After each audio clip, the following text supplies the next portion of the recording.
Addictive behaviour is characterised by a compulsive need to engage in a particular activity despite negative consequences. It often involves a loss of control, a continued urge despite negative consequences, and withdrawal symptoms from being unable to engage in that addictive behaviour. When it comes to alcohol and drugs, addictive behaviour can result in a physical dependence leading to increased usage just to achieve the same effects. Gambling can be addictive due to the thrill of winning and the potential for financial gain, and gamblers often continue to take risks despite mounting losses.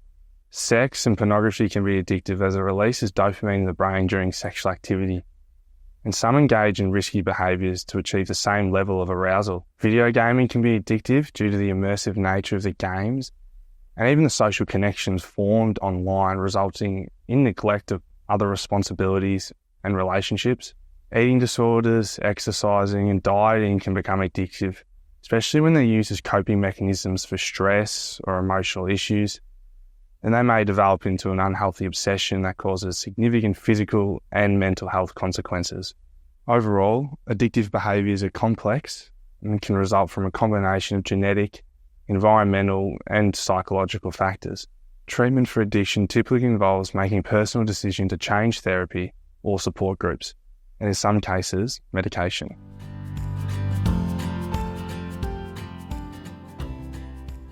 Look, signs to look out for with addictive behaviour are noticing when the person just can't seem to stop, even when it's causing problems. They're just obsessed with doing it. Often they'll be constantly craving it, feeling uneasy or anxious, sometimes even sick when they're trying to cut back. You'll notice they're thinking about it all the time, needing to do more just to get the same effect, and they're really struggling to quit. These are all red flags.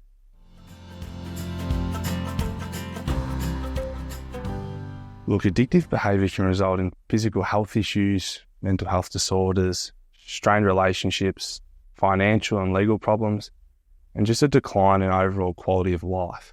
But it can be managed by making lifestyle changes, developing healthy coping mechanisms, and avoiding situations that encourage addictive behaviour. It's worth trying things like relaxation techniques, like mindfulness, and getting more exercise, attending therapy or support groups like Alcoholics Anonymous.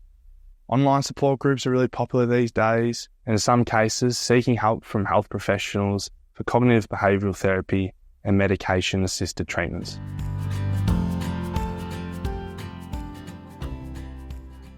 Our support system provides emotional encouragement, accountability, understanding, and practical help in navigating the challenges of recovery from addictive behaviour. Being there for someone means a lot, and it reassures the person that you support them and that they're not alone.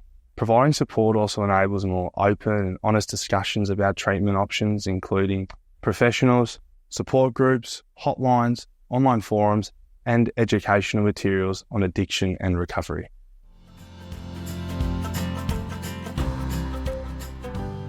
Approaching a loved one involves expressing concern, providing resources for help, listening non-judgmentally, offering emotional support, and encouraging treatment. It's important to open a discussion by asking if they want to talk about things rather than just questioning them. So it's really important to be caring, considerate, and respectful of privacy. And if the person with an addictive behaviour issue doesn't want to discuss anything, then don't persist. Just reassure them that you're there for them whenever they do want to seek help.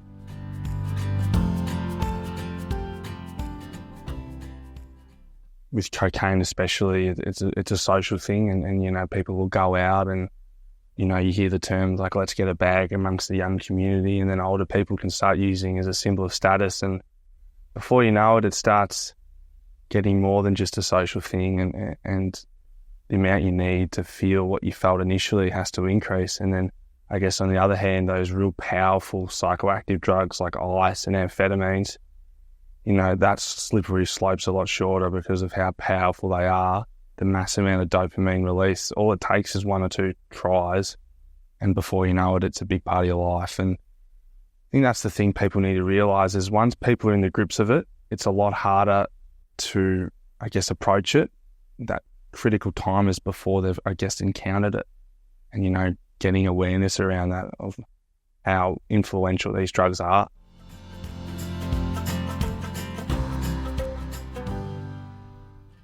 I think everyone does understand that people they know or themselves are going to experiment with drugs. So harm prevention, the main forward attack with that. And one of the big ones is sort of knowing who you're getting the drugs off, ensuring that it isn't a complete stranger, even if it's someone that a mate might know. And even things like pill testing and drug testing kits, they're available online now. And, you only need to use one tiny bit of the drugs you insist on taking, and it can save your life.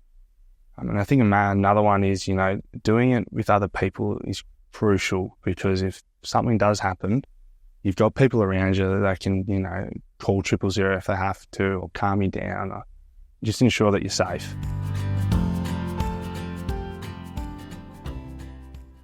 If you find yourself in the situation where you need to call emergency services because it's starting to look unsafe taking drugs, being honest is crucial.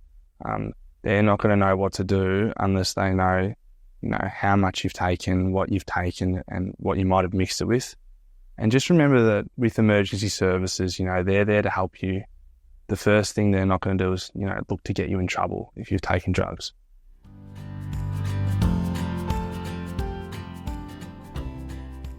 The dangers of gambling have exponentially increased. The days of physically going to a TAB or a pokies, putting your tangible cash in and seeing it go are long gone.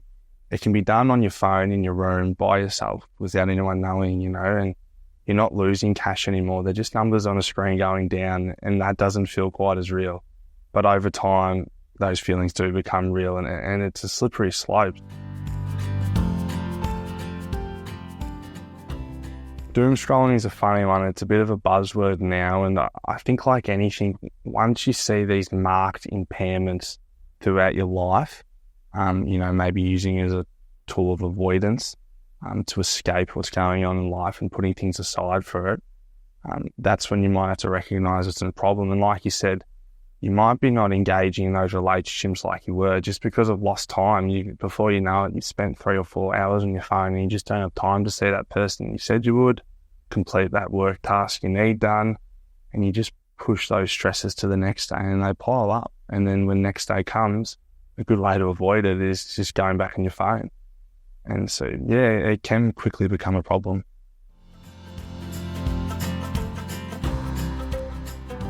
Massively. Like you said, a lot of events, settings and occasions are centered around alcohol, getting a drink. And, on its own, getting a drink or two, there's nothing quite wrong with it. But, it's a really easy thing to use as a crutch to cope.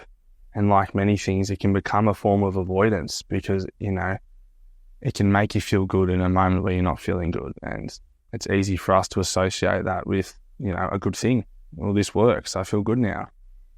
But it's really crucial to know, as accessible as it is, there is help out there. There's Alcoholics Anonymous, there's countless online resources, and there's friends and family who do care, and they can be the ones to reach out to.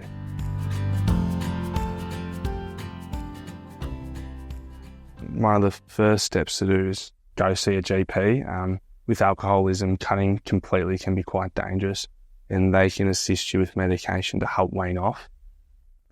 What else they can do is they can refer you onwards to see a psychologist, and they can implement, treatments like cognitive behavioural therapy to sort of help change the behaviours involved and the mindset around the drinking and sort of why it is prevalent in your life. And there's also social supports like Alcoholics Anonymous that happen in countless suburbs across Australia just to sort of make you feel like you're not alone, and gives you that, find your tribe in a sense that can really help.